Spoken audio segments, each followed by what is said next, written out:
5월 이후에 이제 입주 물량이 늘어난다는 거와 상관없이 전세값뿐만 이제 월세값, 한동안은 전세값이 뭐 너무 올라서 문제다 이런 얘기가 있었는데 전세도 결국 이제 버티지 못하고. 그렇죠. 예. 그런데 전체로 이제 보시면요. 서울의 적정 물량이 사실은 4만 8천 개 연간 공급이 되면 되는데요.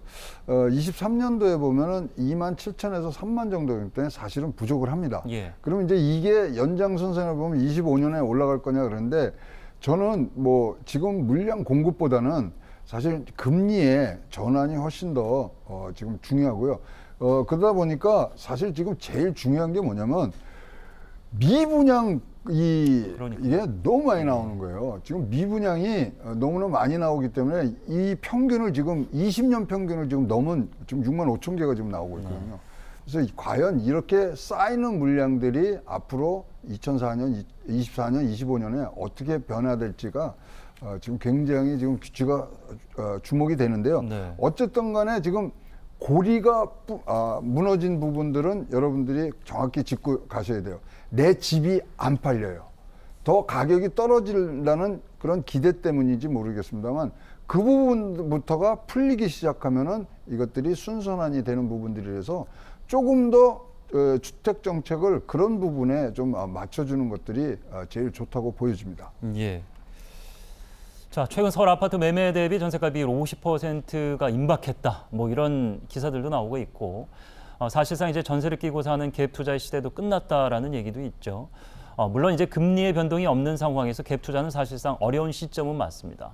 전세값 하락을 그러면은 긍정적으로 봐야 될 것이냐, 아니면 부정적인 시그널로 해석해야 될 것이냐. 이게 전세값 하락이 이어지게 되면은 사실 갭 투자가 말씀하셨듯이 불가능하지 않습니까? 그렇다면 사실은 수요가 사라진다는 얘기거든요. 네. 따라서 매매가가 하락으로 이어질 수밖에 없는 거예요.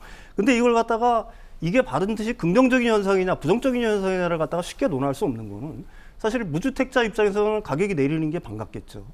또 유주택자 입장에서는 굉장히 이게 내리는 것 갖다가 굉장히 부정적인 영향을 끼칩니다. 예. 국가 경제 전체적으로 놓고 봐도 어떤 집값의 급락이라든지 붕괴 같은 경우에는 금융기관의 어떤 위험성을 갖다 증대시키는 거고 건설사는 물론이고요.